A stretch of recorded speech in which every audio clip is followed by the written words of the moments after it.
The last thing you remember as yourself is the smell. Ozone, burnt flesh, counterseptic.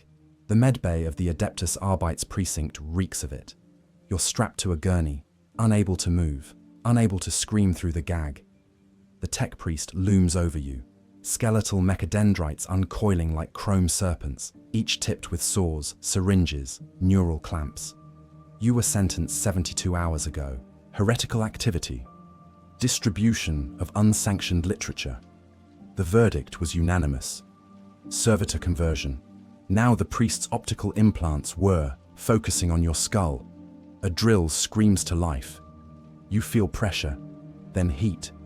The world tilts.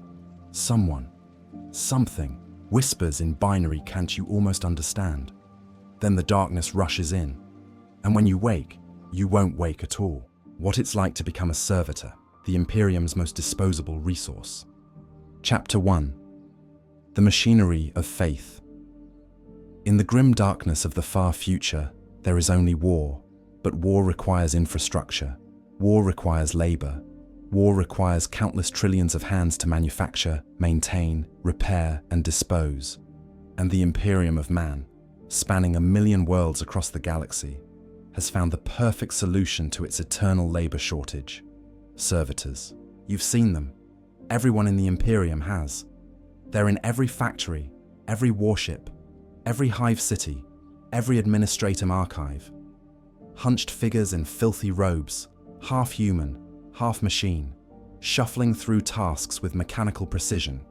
They carry ammunition crates weighing 300 kilograms without complaint. They repair plasma conduits in radioactive chambers where human workers would die in minutes. They calculate navigation routes through the warp. They clean, they build, they kill. They never stop. They never question. They never rebel. Because they can't.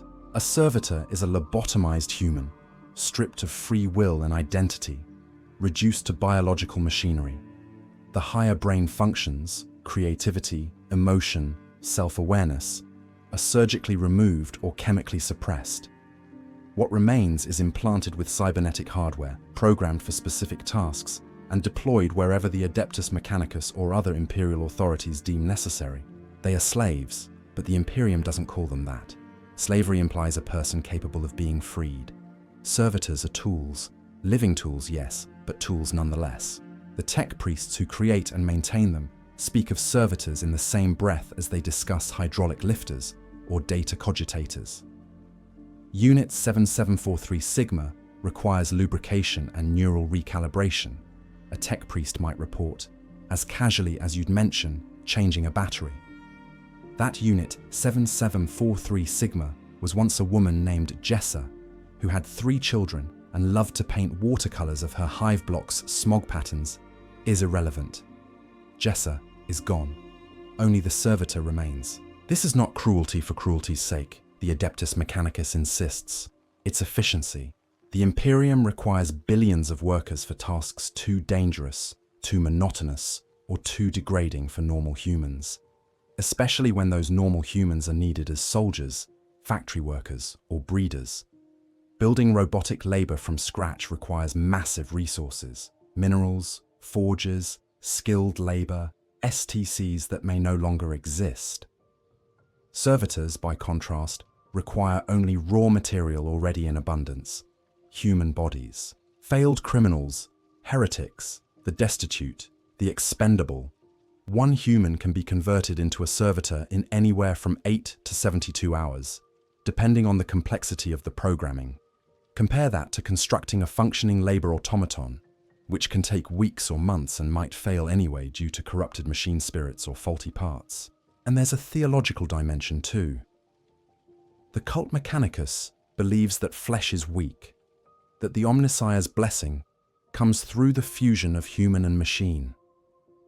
A servitor represents the ultimate expression of this creed, the mortal shell perfected by sacred technology, purged of sinful independence. Even the ecclesiarchy, usually at odds with the Mechanicus, accepts servitor use. After all, the Emperor himself created systems of punishment and labor in the Great Crusade, and if a heretic can be transformed into a servitor, Isn't that a form of redemption? Their treacherous soul, once destined for damnation, now serves the Imperium. Their punishment becomes eternal, useful penance. From a certain point of view, the Imperium argues, servitor conversion is mercy. Of course, not everyone agrees. On some worlds, servitor conversion is seen as a fate worse than death. Families will sometimes kill their own relatives, rather than let them be taken for processing. In the underhives of Necromunda, entire gangs have codes against allowing captured members to be servitorized. A bullet to the head is considered a kindness. But the Imperium doesn't care about moral discomfort. It cares about function, and servitors function. Walk into any Imperial facility, a manufactorum, a starship, a fortress monastery, and you'll see them. Everywhere. Outnumbering baseline humans 5-1 in some installations. Silent, obedient, tireless. They stand at loading docks with servo arms grafted where their shoulders used to be, hoisting cargo containers with the strength of 10 men. They crouch in subdecks, tending to plasma reactors, their exposed skin covered in radiation burns that never heal because pain receptors have been removed. They man gun emplacements on fortress walls, their eyes replaced with targeting optics, their arms fused to heavy bolters. And they do it without rest, without complaint, without end. Until they break, because servitors do break. The human body, even heavily modified, isn't designed for the stress they endure. Muscles tear, implants fail, neural programming degrades. A servitor might function flawlessly for 10 years, then suddenly freeze mid-task, eyes staring at nothing, drool leaking from slack jaws. When that happens, a tech priest will inspect the unit. If repair is cost-effective, the servitor is reconditioned. If not, it's disposed of, usually incinerated, though on some worlds, the remains are processed into corpse starch rations.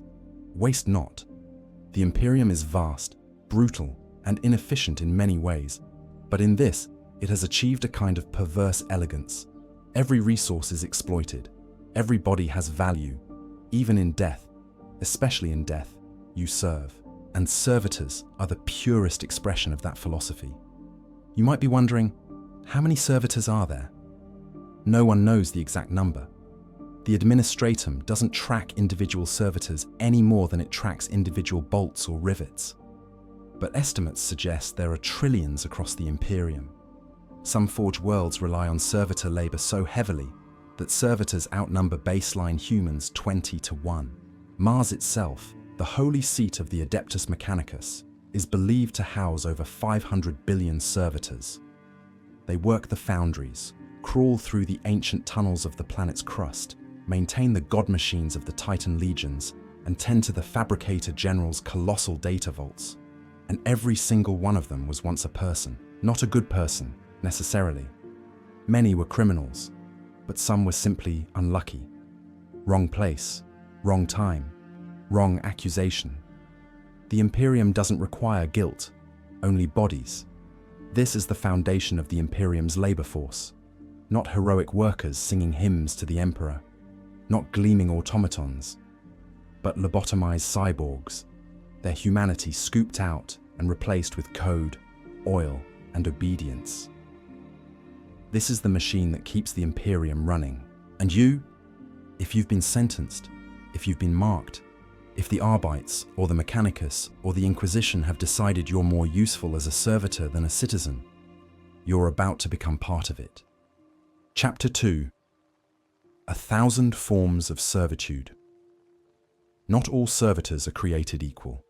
The Imperium, for all its dogma and stagnation, has developed an astonishing variety of servitor classes, each one designed for specific tasks, each one a unique blend of flesh, metal, and programming. Understanding what kind of servitor you might become depends on where you're converted, who's doing the converting, and what the Imperium needs most. Labor servitors are the most common. These are the baseline models: basic cybernetic augmentation, minimal programming, designed for heavy lifting, hauling, and repetitive physical tasks. Their arms are replaced with servo claws or industrial grippers. their spines reinforced with support struts, their legs sometimes swapped for treads or tripod mounts. These servitors are seen everywhere, on loading docks, in cargo holds, hauling rubble in the aftermath of battles. You'll recognize them by their blank expressions, their hunched postures, the whine of hydraulics as they move. A labor servitor can carry up to 800 kilograms of weight on some models. They work 18-hour shifts, then spend 6 hours in low-power mode. Not sleep exactly, but a kind of standby state where their organic components rest while their cybernetics run diagnostics. They're treated like forklifts, literally. In some Imperial facilities, labor servitors are logged in the same inventory as cargo lifters and grav pallets. When one breaks down, it's dragged to the nearest tech priest for maintenance or disposal. If repair costs exceed the cost of conversion, a calculation that takes all of 15 seconds, the servitor is incinerated and a new one ordered. Cogitator servitors are on the opposite end of the spectrum. These units retain more of their original brains, specifically the parts responsible for calculation, pattern recognition, and data processing. They're plugged directly into cogitator banks, their neural tissue used as organic processors. Why use human brains instead of pure machinery? Because the human brain, even partially lobotomized, is astonishingly good at certain kinds of computation. Pattern recognition, linguistic parsing, intuitive problem solving. Even the best Imperial machines struggle with these tasks. So the Mechanicus hollows out a skull, preserves the useful lobes, connects them to data ports and neural relays, and sets the servitor to work processing information. Cogitator servitors are eerie to witness. They sit in rows, dozens or hundreds of them, their heads encased in brass housings, cables snaking into their skulls. Their mouths sometimes move soundlessly, as if they're whispering calculations. Their eyes, if they still have eyes, stare at nothing. They can process data 30% faster than pure machines in certain tasks. That's the only reason they exist. Not because it's moral, not because it's elegant, because it's effective. Medical servitors, or chirurgeon servitors, assist in surgeries and other medical procedures. They're loaded with anatomical knowledge, equipped with scalpels, injectors, and surgical saws built into their arms. They're steady, precise, and utterly without empathy, which, in the Imperium's view, makes them ideal assistants. Imagine lying on an operating table, and the thing stitching your wounds shut is a dead-eyed servitor with bloody mechanical fingers. It doesn't care if you scream. It doesn't adjust its grip if you flinch. It follows the procedure exactly as programmed, no more, no less. Some medici facilities prefer servitors to human assistants precisely because they can't be squeamish. Amputations, vivisections, battlefield triage, medical servitors handle it all with the same blank efficiency. Combat servitors are the most feared by those who know what they once were. These units are turned into living weapons. Heavy bolters, flamers, or multi-melters replace their arms. Targeting optics replace their eyes. Armor plating is bolted directly onto their rib cages. Their legs are sometimes swapped for weapons platforms or treads. On the battlefield, combat servitors are deployed as expendable fire support. They advance without fear because they can't feel fear. They hold positions until destroyed because they don't have the capacity to retreat. Space Marine.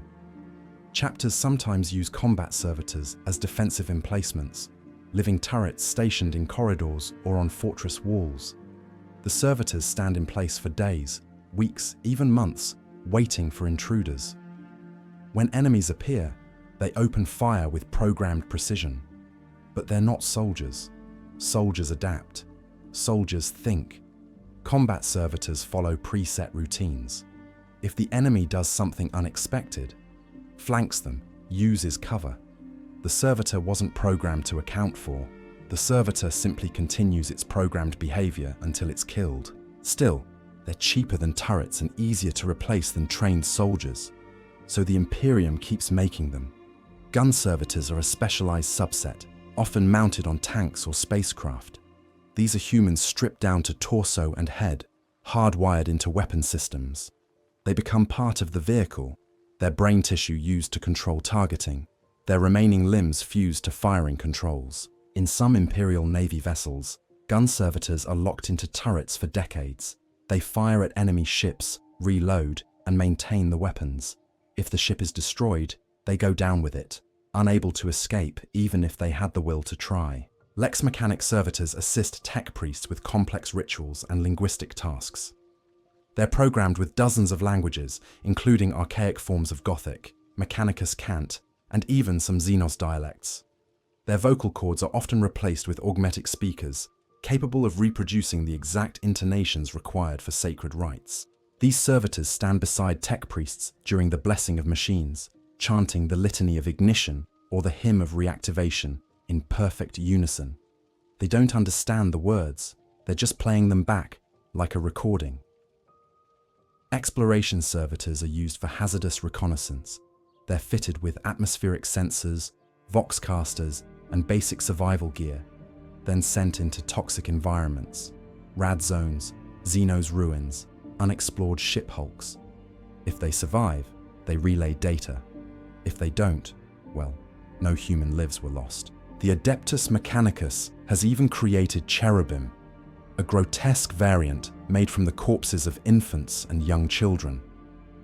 These lobotomized winged servitors flutter through cathedrals and tech fanes, carrying messages, incense burners, or scrolls. The ecclesiarchy views them as angelic symbols of purity. The fact that they're made from dead children is considered irrelevant. The children's souls, the ecclesiarchy teaches, have already ascended to the emperor's side. What remains is merely flesh, and flesh can be used. And then there are the specialized servitors you've never heard of. Servitors programmed to taste food for poison. Servitors modified to survive in the void of space for exactly 7 minutes to perform hull repairs. Servitors designed solely to count items in warehouses, their brains reduced to biological calculators. The variety is staggering. The creativity, horrifying. Because for every problem the Imperium faces, the solution is often the same. Take a human, remove their personhood, and repurpose what's left. No task is too degrading, no modification too extreme. If it serves the Imperium, it's justified. And if you're sentenced to servitor conversion, you don't get to choose which type you become. That's decided by the Mechanicus Adept overseeing your processing. They assess your body type, your remaining skills, and the current demand.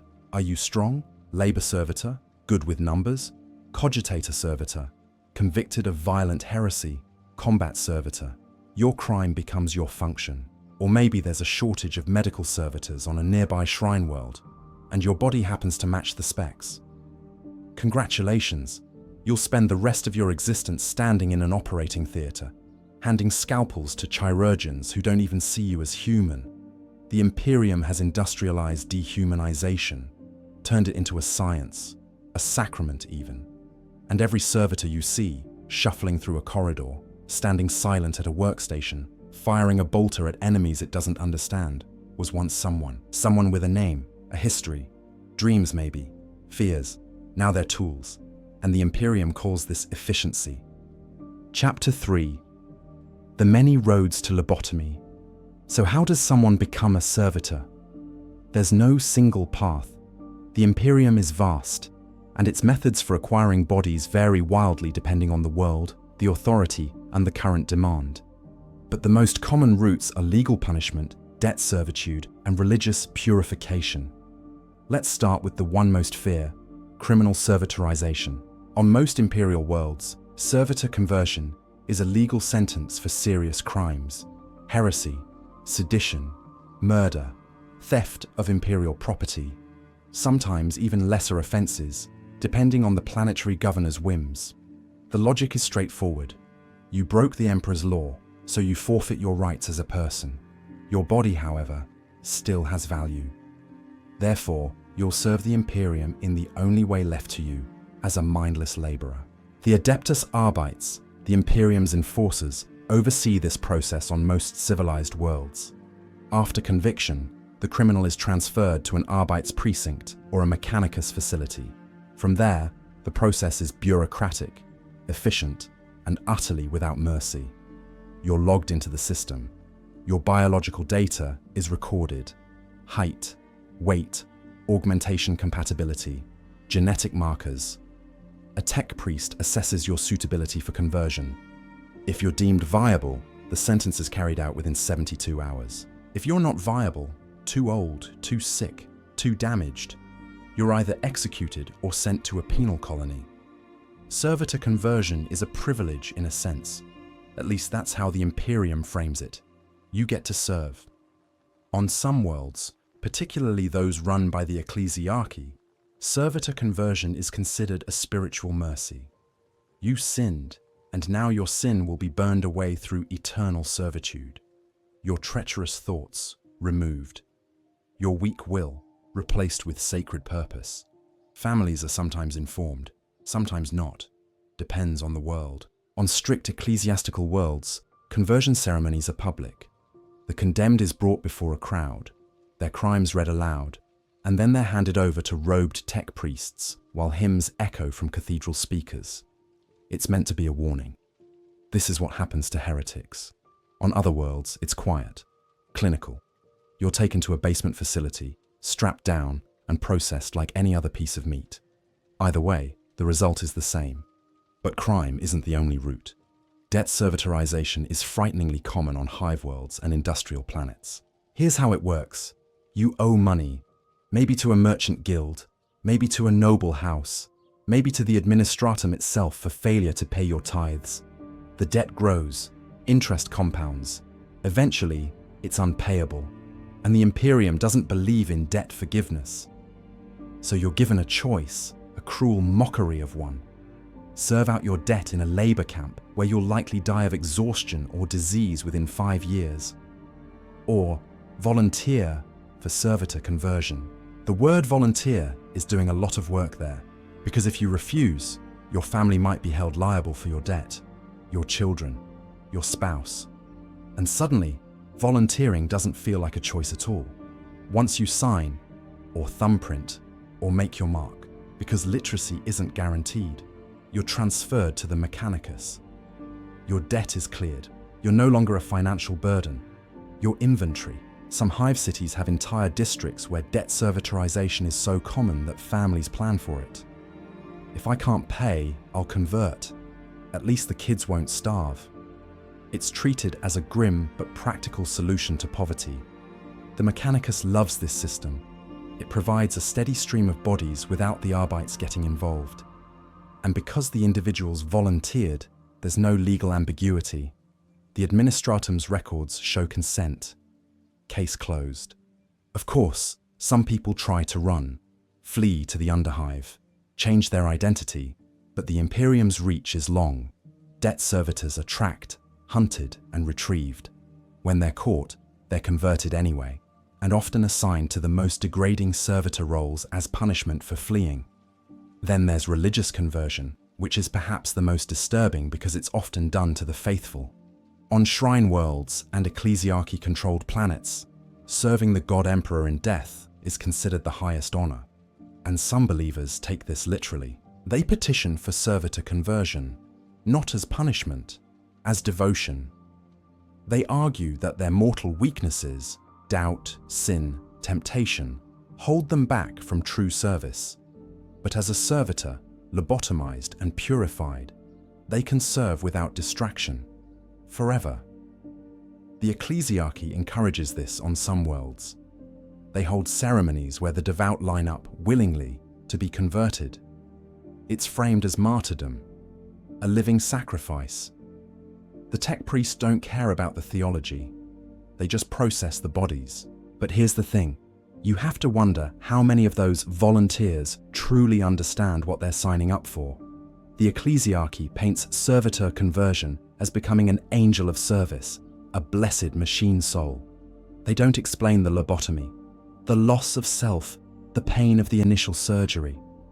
And once it's done, there's no undoing it. There are also the forgotten roots, people who become servitors through bureaucratic error, corruption, or sheer bad luck. A scribe makes a mistake. Your name is listed as a criminal when you're not. You're arrested, processed, converted. By the time anyone realizes the error, if they ever do, you're already gone. Or maybe a corrupt official takes bribes from a mechanicus forge that needs more bodies. They falsify records, mark citizens as heretics or debtors, and ship them off for conversion. The mechanicus doesn't ask questions. They receive the bodies, process them, and move on. In the underhives, some gangs sell captives to the mechanicus. Rivals, prisoners, even random civilians caught in the wrong place. The mechanicus pays in weapons, tech, or simple currency. The gangs don't care who they're selling. And the mechanicus doesn't ask for proof of criminality. On some feral or feudal worlds, servitorization is used as a tithe. The mechanicus demands a quota, say 200 bodies per year, and the planetary governor simply selects citizens to meet it. Sometimes it's criminals, sometimes it's the elderly, the disabled, the orphaned. The Imperium's doctrine is clear. Every world must contribute. And if a world can't provide tanks or food or soldiers, it can provide flesh. And then there are the war zone conversions. After major battles, the mechanicus often follows in the wake of Imperial forces, collecting the wounded and the dying. Those too injured to return to service but not yet dead are evaluated. If they're salvageable as servitors, they're converted on site. Field conversion units, mobile mechanicus workshops, can turn a dying soldier into a functional servitor in under 12 hours. The soldier might have been loyal, might have fought bravely. Doesn't matter. If they're more useful as a servitor than a corpse, the mechanicus takes them. Some regiments see this as an honor. Even in death, I serve, taken to its logical extreme. Others see it as a betrayal. Soldiers whisper horror stories about wounded comrades dragged away by tech priests, screaming, only to reappear days later as blank-eyed servitors. The commissariat usually discourages such talk. Bad for morale. And finally, there are the penal legion conversions. Penal legions, military units made up of criminals given one last chance to serve, are often promised redemption if they survive their missions. But survival rates are abysmal, often under 10%. And those who do survive, maimed and broken, are frequently deemed unfit to return to society. So they're converted. Their redemption becomes eternal servitude. The Imperium's logic is impeccable in its way. A criminal is given a chance to prove their worth. If they fail, they're executed. If they succeed but are crippled in the process, they're turned into servitors. Either way, the Imperium benefits. Waste not. There's no universal standard for who becomes a servitor. The Imperium is too vast, too fragmented. On some worlds, conversion is rare, reserved for the absolute worst criminals. On others, it's routine, a solution to overpopulation, poverty, and labor shortages all at once. The one constant is this. Once the sentence is passed, once the debt is called, once the volunteer form is signed, there's no appeal, no reprieve. The mechanicus doesn't care about your story. They care about specs, weight, height, augmentation compatibility. You're a resource now, and the Imperium is very good at exploiting its resources. If you're reading this and thinking, surely there are protections, regulations, oversight, you're not wrong. Technically, there are. The Lex Imperialis, the Imperium's legal code, does outline when servitor conversion is permissible. But the Lex Imperialis is interpreted differently on every world, and enforcement is inconsistent at best.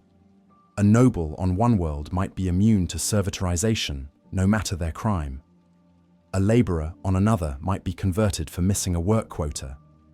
Justice, in the Imperium, is not blind. It's selective, ruthless, and always in service to the machine. And that machine is always hungry. So if you find yourself on trial, staring at a tech priest in the gallery, know this: they're not there to judge you. They're there to assess you, to see if you're worth converting. And if you are, the sentence will be swift, the process inevitable, and the person you were will cease to exist. Chapter 4. The Altar of Flesh and Steel. Let's talk about what happens during the conversion process. Not in gratuitous detail, this isn't torture porn.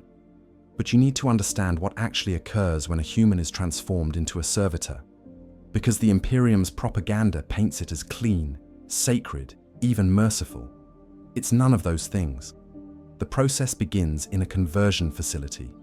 These exist on nearly every Imperial world, though they go by different names: reclamation centers, penitence forges, flesh foundries, sanctification chambers. They're usually run by the Adeptus Mechanicus, though on some ecclesiarchy worlds, augmented priests oversee the process under Mechanicus supervision. You're brought in restrained, shackled at the wrists and ankles, sometimes gagged if you're screaming. You're logged into the facility's cogitator banks: name, if it matters, planet of origin, reason for conversion, intended servitor class. From this point on, you're not a person. Your unit, designation number. The first stage is the biological assessment. Tech priests, or servitors programmed for this task, scan your body. They're looking for compatibility markers. Can your frame handle heavy augmentation? Is your brain suitable for lobotomization? Or is there damage that makes you unusable? If you fail the assessment, wrong body type, diseased organs, neurological abnormalities, you're rejected. Not released, of course. Rejected bodies are usually incinerated, rendered down for chemical components, or in some cases, fed to corpse starch processors. If you pass, you proceed to preparation. Your head is shaved. Any clothing is removed and incinerated. You're hosed down with counterseptic, a chemical wash that sterilizes your skin and burns like acid on any open wounds. You're not given painkillers. Pain management is considered unnecessary for a body that's about to lose the capacity to process suffering. Then you're moved to the operating chamber. This is where it happens, where you end. The operating chamber is cold. Stainless steel tables, humming cogitators, racks of surgical tools, saws, drills, clamps, neural probes. Cables hang from the ceiling like entrails. Somewhere, incense burns, part of the Mechanicus ritual to appease the machine spirits of the surgical tools. You're strapped to the table, restraints at your wrists, ankles, neck, and forehead. You can't move, can barely breathe. A tech priest enters, usually a low-ranking engine seer or a specialized chirurgeon adept. They're attended by servitors, of course, medical servitors. The irony is not lost on you, though you probably can't articulate it through your terror. The priest begins the rite of severance, a Mechanicus prayer that sanctifies the lobotomy. It's in Benaric cant, spoken too fast for unaugmented ears to follow. But the gist is this. We sever the weakness of thought. We sanctify the purity of function. Flesh is fallible. The machine is eternal. Then the priest activates the tools. There are several methods of lobotomy used across the Imperium, but the most common is the transorbital leucotomy. A thin, needle-like probe is inserted through the eye socket or nasal cavity, driven into the frontal lobe of the brain. Once in position, the probe is either heated, frozen, or electrified, destroying specific neural tissue.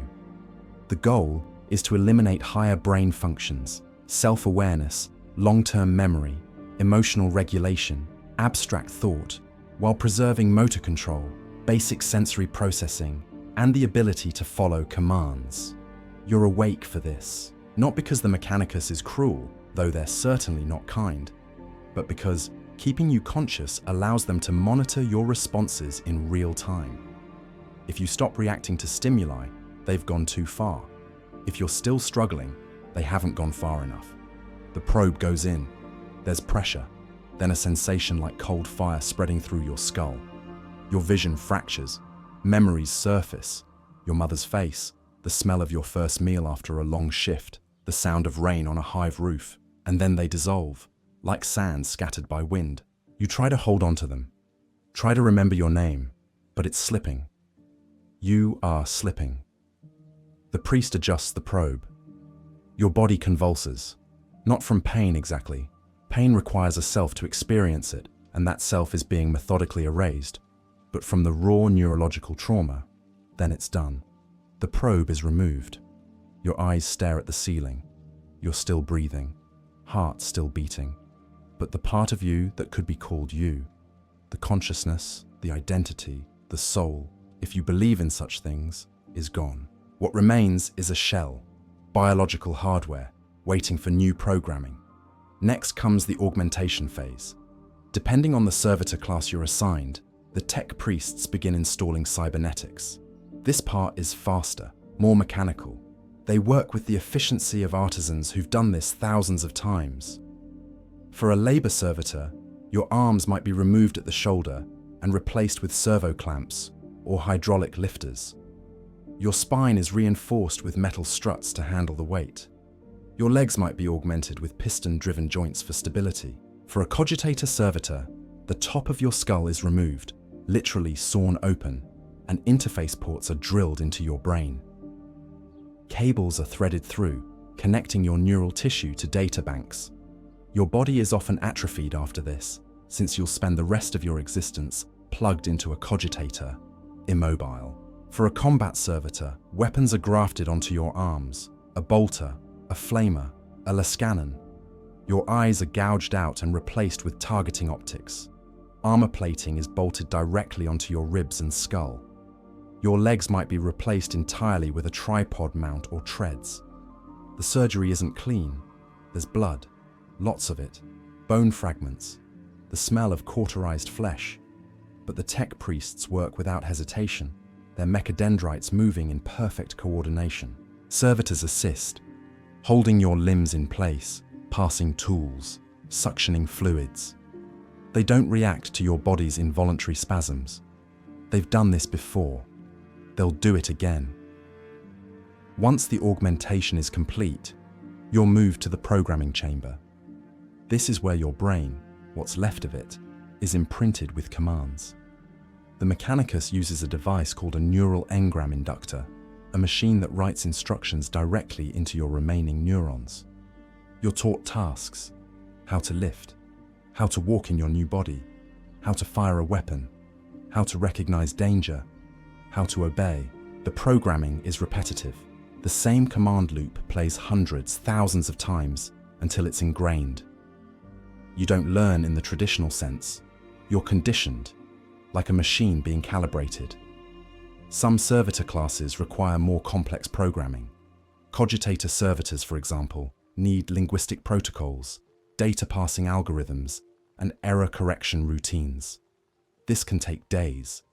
Simpler servitors, labor, combat, can be programmed in hours. During this phase, you're kept in a semi-conscious state. Eyes open but unseeing, mouth slack.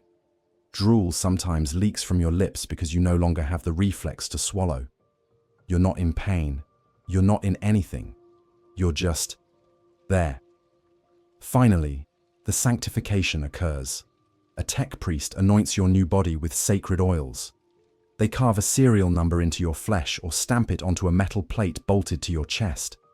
They speak the litany of activation, a prayer to the Omnissiah, and power on your cybernetics for the first time. Your optics flicker. Your servo arms whir. You stand, or your body stands, piloted by programming and reflex.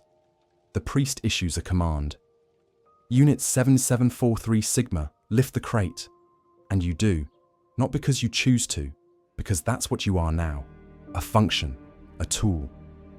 The entire process, from intake to activation, takes anywhere from 8 to 72 hours, depending on complexity. And at the end of it, nothing of the original person remains. Or does it? This is the question that haunts some tech priests, though they'd never admit it. Is the person truly gone? Or is there some fragment, some echo, trapped in the lobotomized brain, screaming soundlessly? The official Mechanicus position is clear. The lobotomy is total. The self is annihilated. What remains is no more conscious than a cogitator or a servomotor. But there are stories of servitors weeping for no reason. Servitors that freeze when they see a familiar face. Servitors that whisper fragments of names in their sleep cycles. On rare occasions, a servitor will malfunction in a way that suggests something deeper than mechanical failure.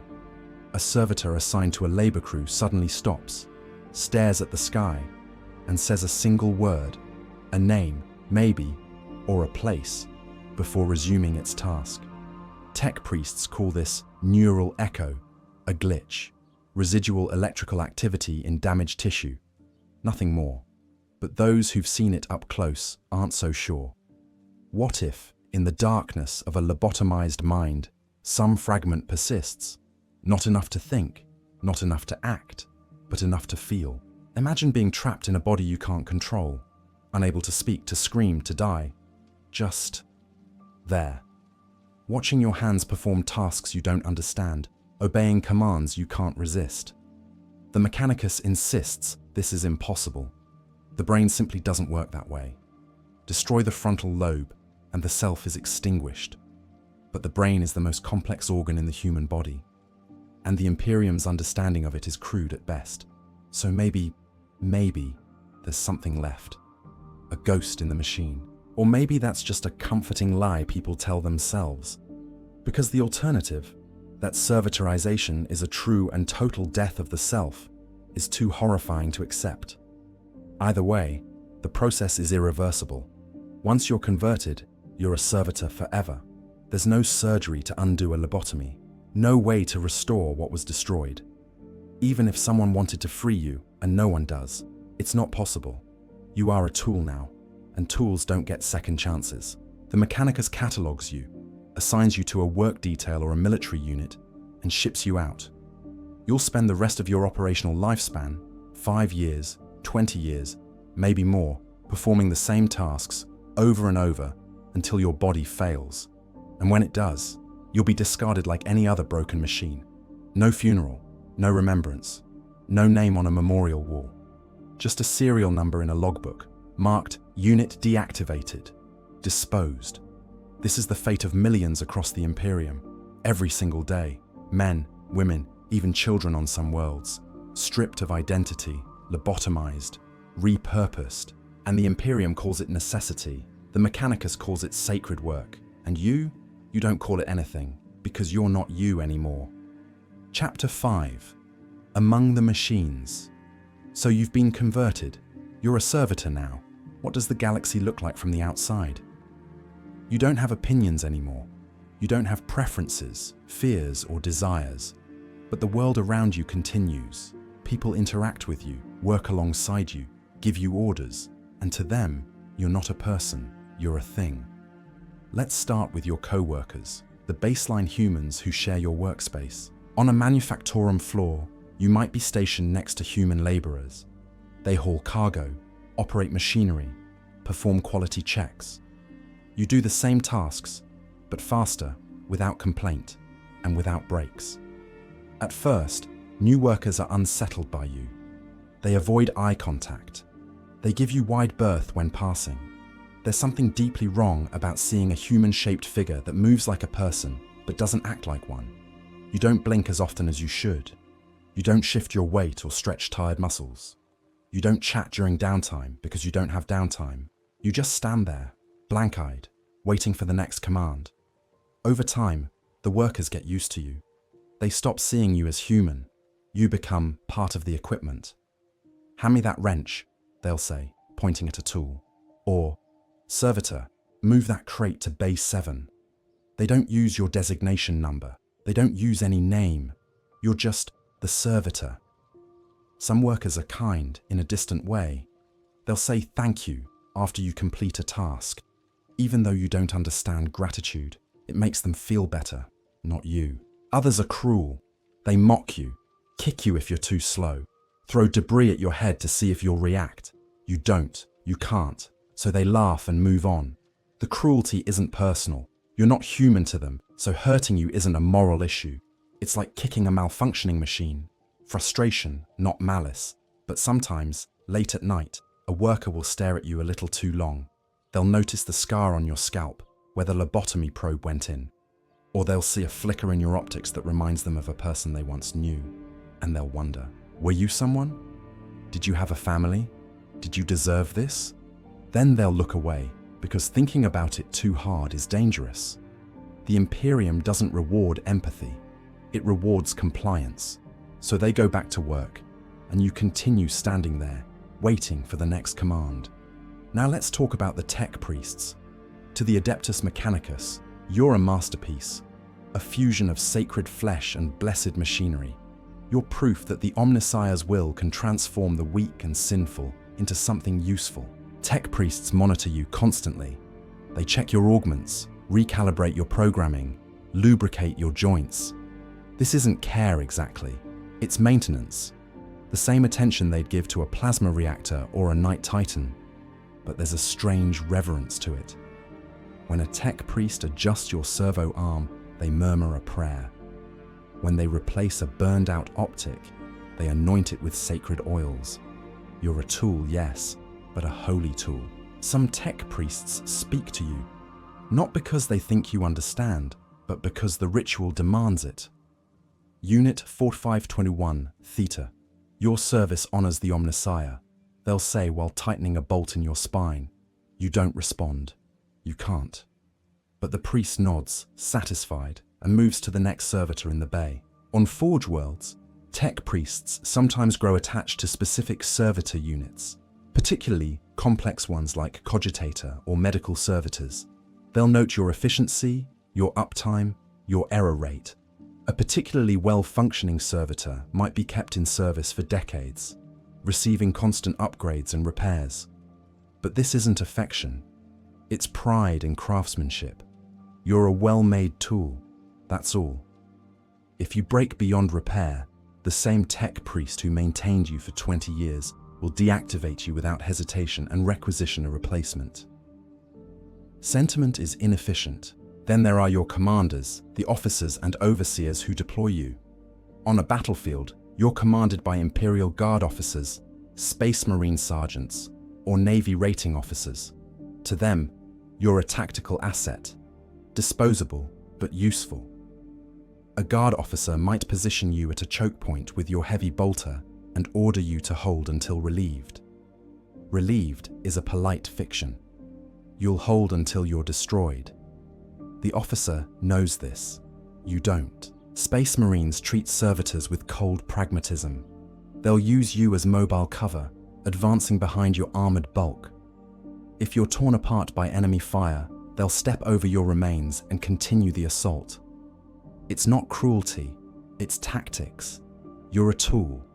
Tools are meant to be used until they break. Navy officers use servitors extensively on void ships. You man gun turrets, maintain engines, and repair hull breaches. On some vessels, servitors outnumber the human crew 10 to 1. The crew relies on you, but they don't trust you. There are horror stories of servitors malfunctioning during warp travel, turning on their human overseers, or simply freezing in place during critical moments. So the crew watches you, always waiting for the first sign of failure. And when you do fail, because all servitors eventually fail, they don't mourn. They call a tech priest, who either fixes you or drags you to the incinerator. On to the civilians who encounter you in daily life. In a hive city, you're everywhere. Sweeping streets, hauling goods at markets, standing guard at administratum buildings. The civilians walk past you without a second glance. Children sometimes stare. They haven't yet learned to ignore you.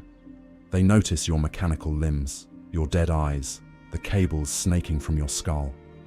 Some are fascinated. Others are terrified. Parents pull them away.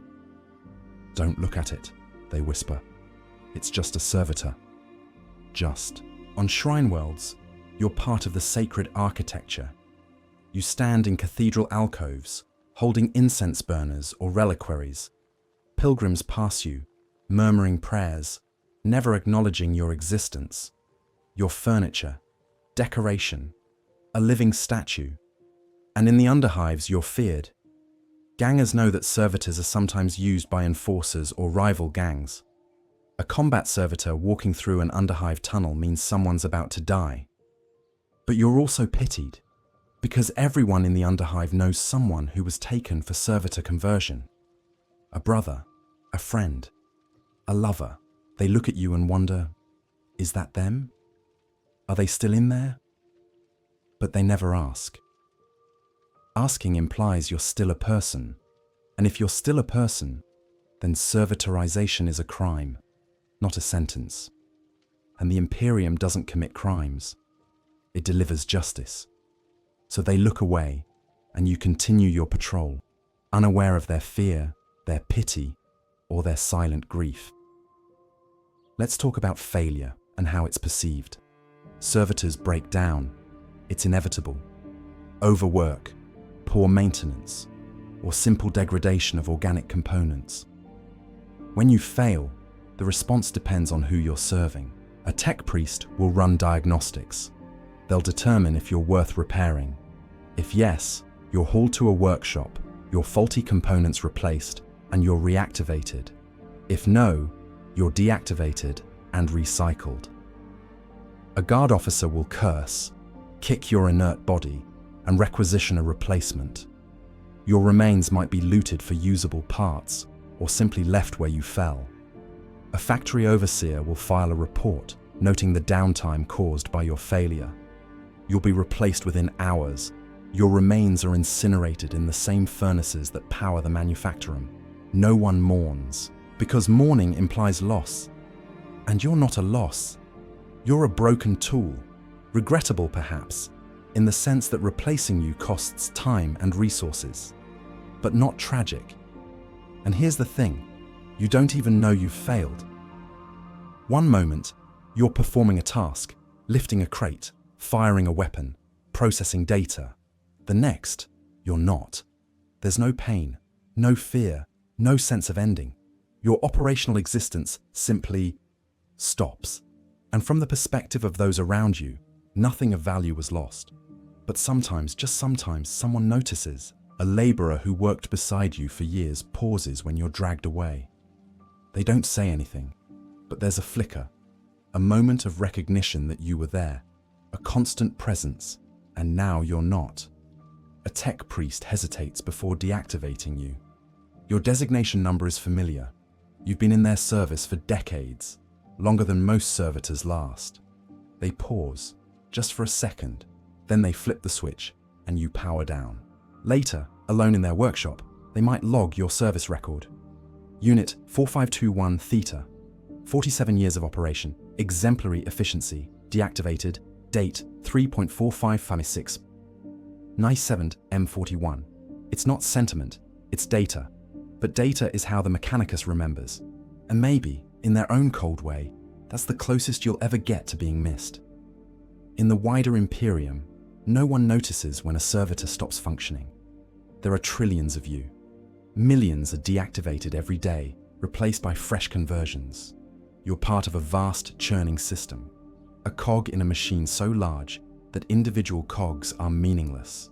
But to the people who see you every day, the workers, the soldiers, the priests, you're a reminder that the Imperium does not waste, a reminder that personhood is conditional, a reminder that if they step out of line, if they fail, if they're deemed more useful as tools than citizens, they could be next.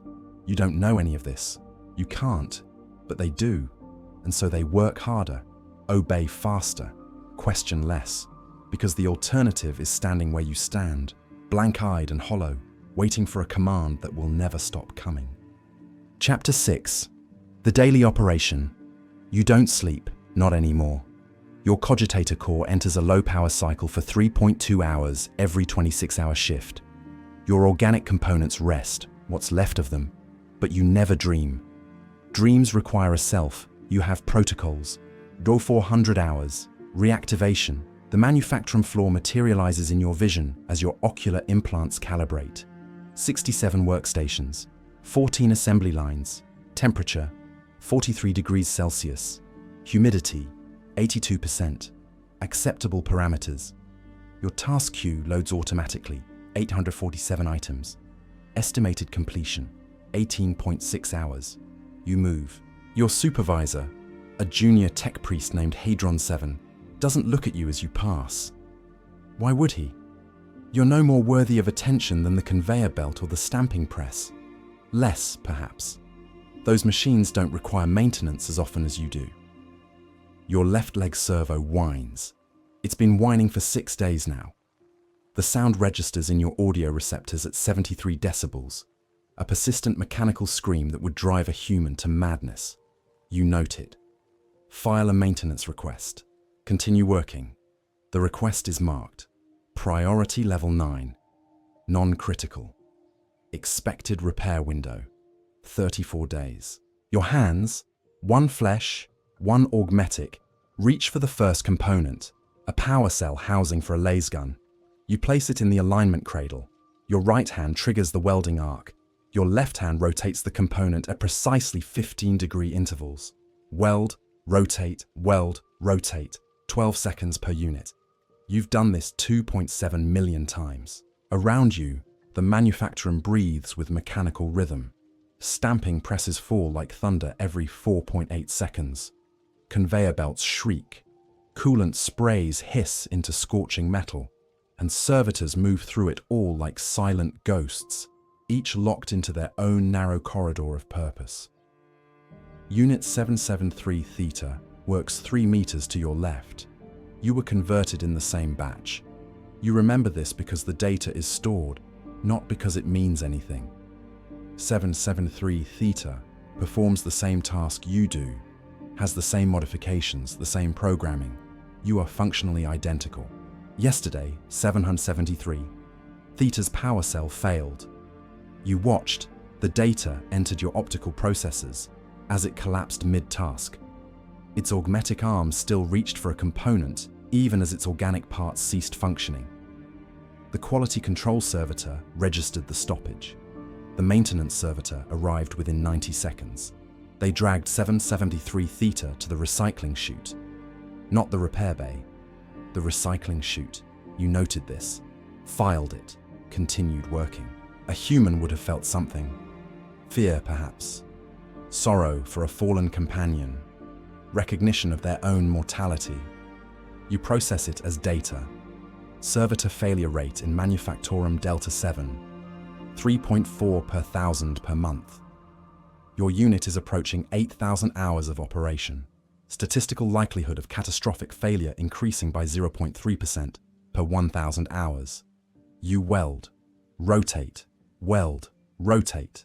The shift supervisor makes his rounds at 0800 hours. Magos Vrenk, a figure of crimson robes and clicking mechadendrites. He stops at your station, not to inspect you, but to check the output counter. Production rate 2.3% below optimal, his vocoder crackles. Your auditory receptors process this. Your response protocols engage. Acknowledged. Deviation due to power fluctuation at 0647 hours. Duration 8.4 minutes. Production rate returning to nominal parameters. You don't look at him as you speak. Your eyes never leave your work. Looking would cost 0.4 seconds per unit. Magos Vrenk grunts, a sound half organic, half machine. Increase output or face decommission review. Decommission. The word is flagged in your threat response subroutines. It means cessation, recycling, the end of function. But you don't feel fear. Fear is electrochemical, rooted in an amygdala you no longer possess. You simply adjust your operational parameters. Rotation speed increased to 14-degree intervals. Welding time reduced by 0.3 seconds. Efficiency increases. Quality decreases by 0.8%. Still within acceptable tolerances. Magos Vrenk moves on. At 1200 hours, the nutrient dispenser activates. Other servitors, those with remaining digestive systems, shuffle to the feeding stations. You among them. A grey paste pumps into a trough. You position yourself. Your mouth, still organic, still functional, opens automatically. You consume 340 grams of NutriPaste. It tastes of nothing. Taste requires interpretation, context, preference. You have none of these. The paste contains 820 calories, 34 grams of protein, sufficient vitamins to maintain organic tissue for another 24-hour cycle. This is all that matters.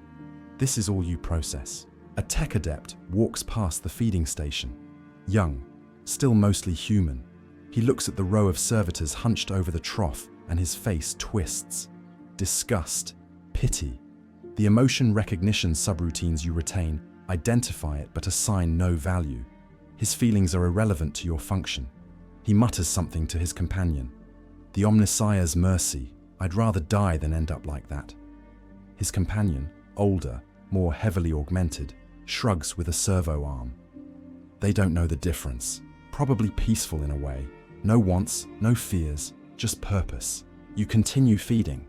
Their words are processed as ambient noise, no different than the manufactorum's endless grinding and hammering.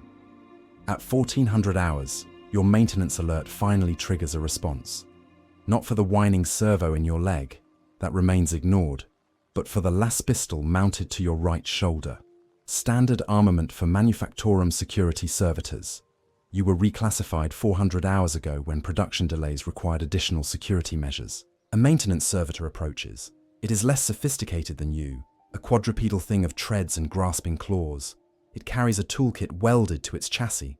Without preamble, it begins working on your weapon mount. You don't flinch as it cuts into your shoulder cowling. Don't react as it removes the las pistol's power coupling and scrapes away 3 months of accumulated grime and rust. Pain signals fire from your shoulder. The nerve endings there are still partially active, but they're routed through a suppression filter. You register discomfort at level 3 out of 10, insufficient to interrupt function. The maintenance servitor completes its work in 11 minutes, clamps the cowling back into place, moves on without acknowledgement. You return to welding. The hours blur. Your internal chronometer tracks each second with perfect accuracy, but they have no weight, no meaning. 1600 hours, 1800 hours, 2000 hours. The shift change brings new overseers, but your work doesn't change. The components keep coming. Your hands keep moving. At 2247 hours, something breaks. Unit 891 Kappa, assigned to heavy lifting 6 stations down, drops a pallet of components. The crash echoes through the manufactorum like a bomb blast. Every human head turns. Every servitor continues working. You watch in your peripheral vision. Dividing attention costs efficiency, but your threat assessment protocols demand it. 891 Kappa stands motionless, its lifting claws still extended. A tech priest rushes over, barking binaric cant. Error! 891 Kappa's vocoder rasps. Error, error, error. Its behavior pattern recognition software has failed. A cascade malfunction spreading through its cognitive architecture. It's trapped in a loop, unable to break free, unable to process new commands. The tech priest produces a data slate and attempts a remote override. Fails. Tries again. Fails. Error, error, error. The tech priest steps back, makes a gesture. 2 gun servitors lumber forward from their charging alcoves. Their weapons, heavy stubbers built directly into their torso cavities, track toward 891 Kappa with hydraulic precision. Final override, the tech priest announces. Purge the unit. The gun servitors fire. The sound is deafening. 891 Kappa's chassis erupts in a spray of metal, oil, and organic matter. It collapses in a heap of sparking components and twitching meat. The gun servitors return to their alcoves. A cleanup servitor emerges to collect the remains. Within 8 minutes, production resumes normal parameters. You weld, rotate, weld, rotate. You witnessed a version of yourself being destroyed. This data sits in your cognitive core alongside thousands of other observations. It changes nothing. You are still functional. You still have 623 items remaining in your task queue. The shift ends in 3.4 hours. At Aero 230 hours, your performance metrics are logged automatically. Production, 843 units completed, 4 units flagged for quality review. Efficiency rating, 97.3%. Status, acceptable. You are directed to your charging station, a coffin-like alcove in the manufactorum's maintenance wing, one of hundreds arranged in perfect rows. You step inside. The neural interface clicks into the port at the base of your skull. Power flows. Your systems begin the low cycle mode. The last thing your sensors register is the servitor in the alcove beside you. Unit 445, row. Its optical implants are dark. Its chest doesn't rise with breath. At some point during the shift, it died while standing in this very alcove. No one has noticed yet. You file this observation. Enter standby mode. Tomorrow, you will wake and do this again. And the day after. And the day after. For as long as your components function. For as long as the Imperium requires. You are Unit 238 Sigma. You are a servitor.